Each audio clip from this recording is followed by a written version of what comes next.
তিতলির চক্রান্তে রাহুলের উপর রাগ করে বাড়ি ছেড়ে চলে গেল রাহি। কান্নায় ভেঙে পড়ল রাহুল। হ্যাঁ বন্ধুরা, এমনটাই দেখা যাবে। তাই সম্পূর্ণ জানতে ভিডিওটিতে লাইক দিয়ে চ্যানেলটি সাবস্ক্রাইব করে দেখতে থাকুন। গল্পের শুরুতেই দেখা যাবে রাহি কিছু বলতে চাইলেই রাহুল বলে, কি বলবে তুমি? তুমি আমাকে এইভাবে ঠকালে রাহি? তখন রাহি অবাক হয়ে তাকিয়ে থাকে। তারপরে দেখা যাবে রাহুল বলে, এই সব কিছু তোমার জন্য হয়েছে। আমি যে মেয়েটাকে ভালোবাসি না সেই মেয়েটার সঙ্গে আমার জোর করে বিয়ে হয়ে গেল। সারা জীবন তার সঙ্গে কাটাতে হবে। তখনই রাহুলের মা সেখানে এসে দাঁড়িয়ে পড়ে। তখন রাহুল বলে, এসব কিছু তুমি করেছো তাই তো? তোমার জন্য হয়েছে, তোমার জন্য। তখনই রাহি কাঁদতে থাকে।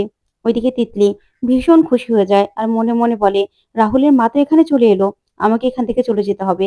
কিন্তু যাওয়ার আগে মরণ কামড়টা আমাকে দিয়ে যেতেই হবে। তখন তিতলি বলে, রাহুল, দিদিভাই সব কিছু জানতো, সেদিন আমি কিছুই শুনতে পাইনি। তুমি আমার কথা বিশ্বাস করবে না তো? দাঁড়াও, আমি তোমাকে প্রমাণ দিচ্ছি। অথচ দিদিভাই আমাকে কিচ্ছু বলেনি। ও তোমাকে আগে থেকে বিয়ে করতে চেয়েছিল। ও বিয়ে করতে চেয়েই না আমাকে, তো আমার আর তোমার সম্পর্কটা ও ভেঙে দিয়েছে। তখন তো রাহুলের মা সব কথাগুলো শুনতে থাকে। তখনই দেখা যাবে উনি এই কথাগুলো শুনে চমকে যায়। তারপরে রাহি প্রচন্ড রেগে যায় তিতলির উপর, কিন্তু কিচ্ছু বলে না তিতলিকে। তখন তিতলি বলে, তুমি আমার কথাগুলো বিশ্বাস করছো না তো? এই দেখো তার প্রমাণ। তখনই তিতলি নিজের আর ডিম্পির সে কথাগুলো রেকর্ডিং শোনাতে থাকে রাহুলকে। যা শুনে রাহুল অবাক হয়ে যায়। তারপরে রাহি কি বলবে কিছুই বুঝতে পারে না। ওইদিকে তিতলি বলে, দেখেছো, আমি না সেদিন কিচ্ছু শুনতে পাইনি। অথচ দিদিভাই সবকিছু জানতো। দিদিভাই তোমাকে পছন্দ করেছিল, সেই জন্য তুমি আমাকে ভালোবাসো জানা সত্ত্বেও সে আমাকে তোমাকে বিয়ে করেছে। তখনই রাহুলের মা মনে মনে বলে, ওরা দুই বোন মিলে আমার ছেলের জীবনটা পুরো শেষ করে দিল। এই বলে রাহুলের মা সেখান থেকে রেগে চলে যায়। ওইদিকে রাহি কিচ্ছু বলে না, মাথা নিচু করে দাঁড়িয়ে আছে। তখন তিতলি বলে, জানো তো, সব দোষী আমি হয়েছি। অথচ দিদিভাই সবার সামনে ভালো সেজে আছে। তখনই রাহুল রাহিকে বলে, এই সব কিছু তোমার জন্য হয়েছে, সবকিছু। তখন রাহি বলে, রাহুল মাথাটা ঠান্ডা করো, প্লিজ এরকম করো না। তুমি মাথা গরম করলে তোমার কিচ্ছু নিজের মধ্যে থাকে না। তখন রাহুল বলে, একদম চুপ। তুমি বলছো কিনা আমাকে মাথা ঠান্ডা করতে? আমি কি করে মাথা ঠান্ডা করব? বলো, কি করে মাথা ঠান্ডা করব? তুমি কেন করলে এটা? কেন করলে? তুমি এই সব কিছু নাটক করেছো তাই তো, আমাকে পাওয়ার জন্য? তখনই রাহি রাহুলের কথা শুনে কাঁদতে থাকে। তখন রাহুল বলে, আবারও কাঁদছো? কান্না নাটক করছো তাই তো? এই চোখের জল দিয়ে আমি আর ভুলবো না রাহি, কিছুতেই ভুলবো না। এসব কিছুর জন্য তুমি দায়ী।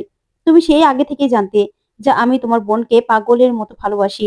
তারপরেও কেন করলে তুমি আমার সঙ্গে এটা? কেন করলে বলো? তুমি নিজের বিয়েটাও প্ল্যান করে ভেঙেছো তাই তো? তখন রাহি বলে, তোমার মনে হচ্ছে যে আমি প্ল্যান করে এই সবকিছু করেছি?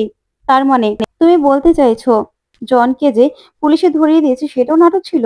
তখন রাহুল বলে, হ্যাঁ নাটক ছিল। এ সব কিছু তোমার নাটক ছিল। না হলে তুমি বিয়ে হওয়ার অনেক আগেই তো জনকে পুলিশের হাতে তুলে দিতে পারতে, পারতে না? কেন তুমি বিয়ের মণ্ডপে আমাদের সামনেই জনকে পুলিশের হাতে তুলে দিলে? তোমার বিয়েটা কেনই ভাঙলে সেই সময়? বলো, তুমি আমার কাছে জবাব দাও।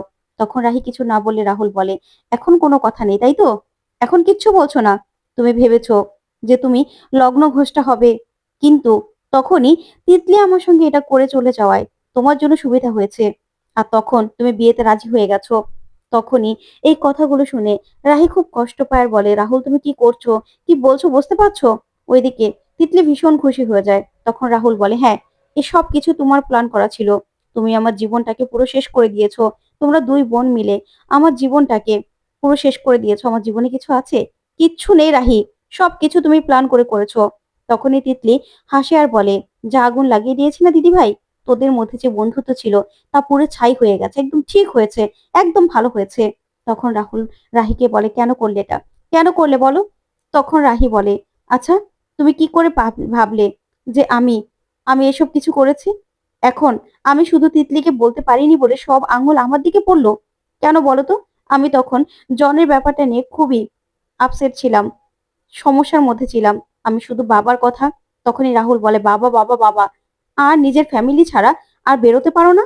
তাদের কথা ছাড়া কি আর কিচ্ছু ভাবতে পারো না? আমিও তো আছি নাকি, আমার কথা ভাবনি তুমি? একবারও ভাবনি আমার কি অবস্থা হবে? ওইদিকে তিতলি বলে, যা আগুন লাগিয়ে দিয়েছে এই আগুন কোনোদিনও নিভবে না।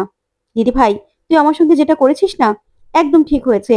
যা প্রমাণ দেখিয়েছি, রাহুল তোকে বিশ্বাস জীবনেও করবে না। তারপরে রাহুল বলে, তোমাকে আমি বিশ্বাস করি না রাহি।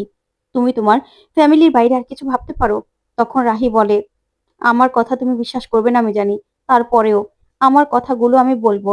আমার কথাগুলো তুমি শুনবে না আমি জানি, তারপরেও আমি বলবো। আসলে আমি আমি নিরুপায় ছিলাম। আমি কোনো কিছু ইচ্ছে করে করিনি রাহুল।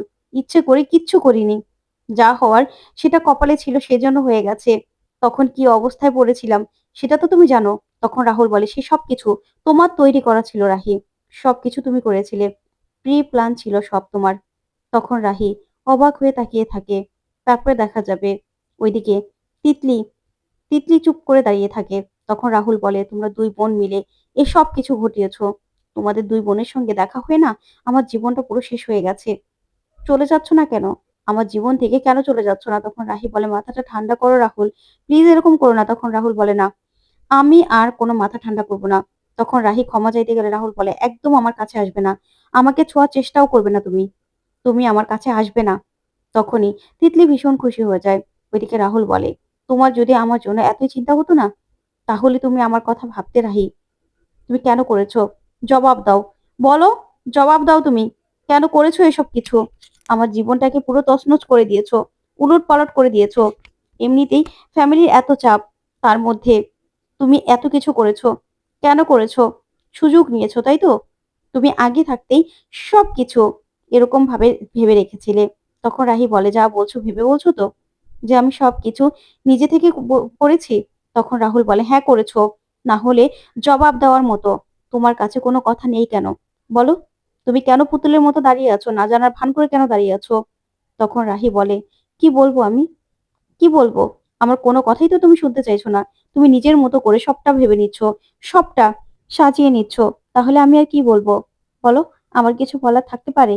তুমি তো আমার কথা শুনছো না, বিশ্বাসও করছো না। তখন রাহুল বলে, বিশ্বাস করার কি কোনো জায়গা আছে? বিশ্বাস করার জায়গা নেই তো। যদি আমাকে কিছু বোঝাতেই চাও, তাহলে কেন আমাকে ছেড়ে চলে যাচ্ছ না কেন? প্লিজ তুমি আমার জীবন থেকে চলে যাও রাহি। আমি না আর সহ্য করতে পারছি না। সহ্য করতে পারছি না আমি। আমি এবার পাগল হয়ে যাব। তাই আমাকে একা ছেড়ে দাও। আমি তোমার চেহারাও দেখতে চাই না রাহি। তুমি এই চেহারাটা আমাকে আর কোনোদিনও দেখাবে না। আমি তোমাকে বলে দিচ্ছি। তুমি যদি আমার ভালো চাও, তাহলে চলে যাও। তখনই রাহি কি বলবে কিছুই বুঝতে পারে না। চোখ বেয়ে শুধু জল পড়তে থাকে। তারপরে রাহুল রেগে সেখান থেকে চলে গেলেই রাহি কাঁদতে থাকে আর বসে বসে বলে, আমি এখন কি করব? কি করব আমি? ওইদিকে রাহুল সে মোটরসাইকেল চালিয়ে যেতে থাকে আর রাহির কথা ভাবতে থাকে। তারপরে মোটরসাইকেল থেকে নেমেই বলে, কেন হলো আমার সঙ্গে এটা? তখনই তিতলি সেখানে যায়, গিয়ে বলে, রাহুল। তখন রাহুল রেগে যায় আর বলে, তুমি এখানে কেন এসেছো? কেন এসেছো তুমি এখানে? প্লিজ এখান থেকে চলে যাও। তোমার চেহারাটা আমি দেখতে চাই না তিতলি। চলে যাও তুমি। তখন তিতলি বলে, আমি কি করব বলো? আসলে আমরা দুজনেই না এসব কিছু শিকার ছিলাম। তখন রাহুল বলে, তোমার মুখ থেকে কিছু শুনতে চাই না। তখন তিতলি বলে, আমি ভুল করেছিলাম রাহুল। আমি তো বলছি, কিন্তু বিশ্বাস করো, এসব কিছু দিদিভাই সাজিয়েছিল। না হলে আমি যদি আগে থাকতে জানতাম, আগেই তোমার সঙ্গে ঝগড়া করতাম, কিন্তু বিয়ের মণ্ডপে এটা করতাম না। বিশ্বাস করো। তখনই এই কথাগুলো বলেই আবারও রাহুলের ব্রেন ওয়াশ করার চেষ্টা করে তিতলি। তখন রাহুল বলে, কি ভেবেছো তুমি রাহির নামে বাজে বাজে কথা বলে আমার সঙ্গে ভাব করতে পারবে? পারবে না তুমি। তখন তিতলি বলে, রাহুল আমি ভুল করেছি, সেই জন্য তো আমি শাস্তি পাচ্ছি বলো।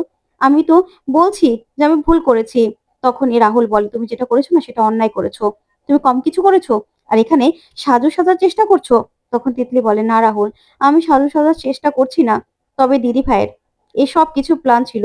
ও তোমাদের বাড়ি, তোমার পরিবার সবকিছু জানতো। সেই জন্য ও তোমাকে বিয়ে করতে চেয়েছিল। এসব কিছু ও সাজানো ছিল। তখনই রাহুল বলে, দেখো তোমার মুখ থেকে আমি আর একটা কথাও শুনতে চাই না। আর তুমি রাহির নামে আর একটা কথা বলবে না। তুমি প্লিজ আমার সামনে আসবে না। তোমাদের দুই বোনের কথাই আমি শুনতে চাই না। তখন তিতলি বলে, আমার এই কথাগুলো বলা ছিল, তাই আমি তোমাকে বলে দিয়েছি। আর আমিও তো ভালো নেই। আমি তো জানি আমরা দুজনের একজনও ভালো নেই রাহুল। তাহলে কেন আমার সঙ্গে এরকম করছো? আমাকে তো শাস্তি দিচ্ছ, দিদি ভাইকে কি পারবে তুমি শাস্তি দিতে? এই কথা বলেই সেখান থেকে তিতলি চলে যায়। তখন রাহুল এই কথাগুলো শুনে রেগে বাড়ি চলে যায়। তারপরে রাহুলের মা রাহুলকে বলে, রাহুল তারা। তখন রাহুল বলে, মা আমার ভালো লাগছে না, আমি একটু ঘুমোবো।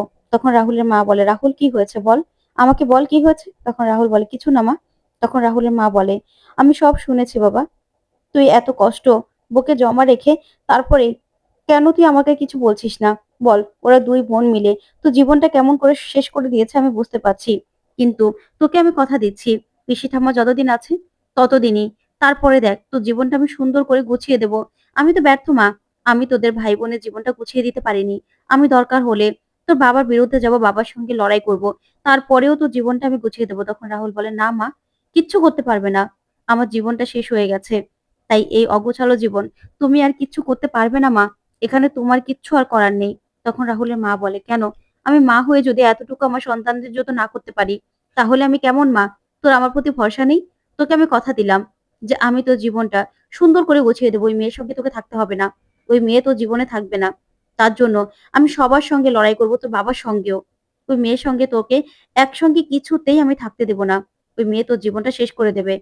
তাই আমি তোর জীবনটা আবার সুন্দর করে গুছিয়ে দেব রাহুল।" তখন রাহুল বলে, "মা, আমার না ভালো লাগছে না। ভালো লাগছে না আমার। আমি প্লিজ একটু ঘুমোতে চাই।"